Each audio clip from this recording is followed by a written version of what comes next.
लातूर जिल्ह्यामध्ये पांचाळ समाजाचे, सुतार समाजाचे दोघं सख्खे भाऊ, हळी हंडरगुळी म्हणून गाव आहे, बैलाचा बाजार माहिती.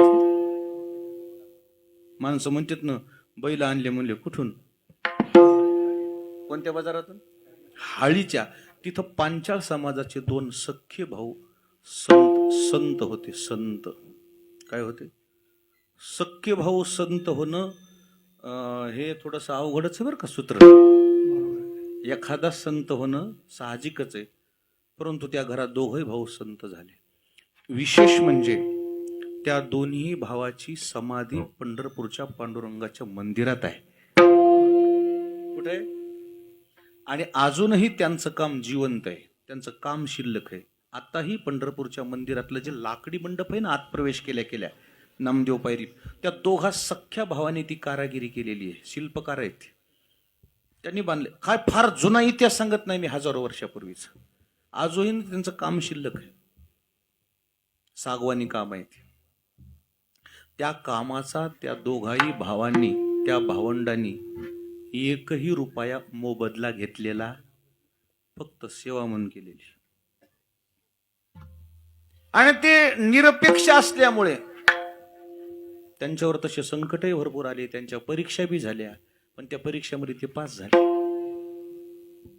गावात चर्चा झाली, ते कोणाचं काही खातच नव्हते. कोणी दिलं तांदूळ डाळ काही शिदा घ्यायचे आणि शिजवून आपल्या हातानच करून खायचे. जुन्या काळात बघा तुम्ही, ब्राह्मणासारखेच त्या सुताराला त्याला शिदा द्यावा लागायचा.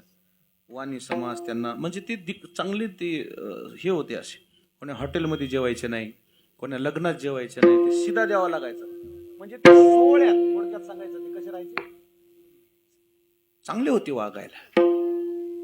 आणि मग ते दोघही भावंड, त्यांची कीर्ती झाली, त्यांचे नाव झालं. का चांगलं वागलं की नाव होतेच ना. त्या काळातल्या राजाला वाटलं काही लोक नावासाठी, स्टेटससाठी थोडे काही प्रयत्न करतात. ट्रेड आलाय तो एक भानगड तशी असेल म्हणले. काही लोक आधी सुरुवातीला स्ट्रिक्ट मारतात अधिकारी, नंतर मग मॅनेज होतात. असं काहीतरी मॅनेजमेंटचा विषय असेल. सुरुवातीला स्ट्रिक्ट मारल्याशिवाय मग पाहतो म्हणले खरंच निष्काम आहेत का, निरपेक्ष आहेत का. त्या काळातल्या राजानं सोन्याच्या मोहरानं भरलेलं ताट त्यांच्या झोपडीत नेऊन ठेवलं होतं. दोघं दिवसभर हे भावंड काम करून थकून शिनून भागून आले. थोरला भाऊ शिल्पकारण, हा धाकटा भाऊ त्याच्या हाताखाली ते लाकडं कातरणे, हे करणे ते करणे. थोरला भाऊ शिनून आलेला. दोघ जण आले दारात. बाजवर बसल्यावर थोरला भाऊ म्हणला, बाळा पाणी पाजव एकदा. बाहेरचं पाणी सुद्धा पित नव्हते ते. पाणी घेण्याकरता माठातलं पाणी आणण्याकरता धाकटा भाऊ तिथे गेला, तर ते सोन्यानं भरलेलं, सोन्याच्या मोहरानं भरलेलं ताट राजानं तिथं ठेवलं होतं. आणि राजा लपून बसला होता. काही लोक उजागर घेत नाहीत, महागारी घेत, आणि आम्ही काही घेत नाही. त्याच्यापेक्षा पुढची पिढी आली, हातात घेत नाही, खिशात टाक म्हण. खिसा काय तुझ्या बापाचा आहे का? उजागरच घे ना. मग ते ट्रेड आहे, ज्याच्या त्याचं मार्केट करावं लागतंय ना. मग आता करणार काय म्हणले, घेत असतील पाठीमाग महागारी, उजागर घेत नसतील. महाराज धाकटा भाऊ पाणी आणायला गेला, ओठ्याने ओरडला, दादा दादा दादा. थोरल्याला वाटलं काय मध्ये जनावर निघालं काय.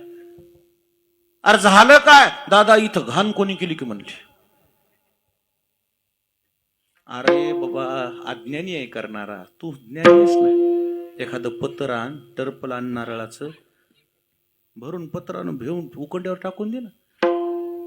पत्र आणलं, टर्पल घेतलं नारळाचं, आणि ते ताट भरलं, आणि त्या सोन्यानं मोहऱ्यानं भरलेलं ताट उकंड्यावर नेऊन फेकून दिल्यावर तो राजा समोर आला आणि दोघांच्या पायावर साष्टांग दंडवत घातला. ही घाण मी केली म्हणलं, मला माफ करा. इतके निरपेक्ष निस्वार्थ काम करणारे दोघही भाऊ. त्यांचं नाव आहे जळोजी मळोजी.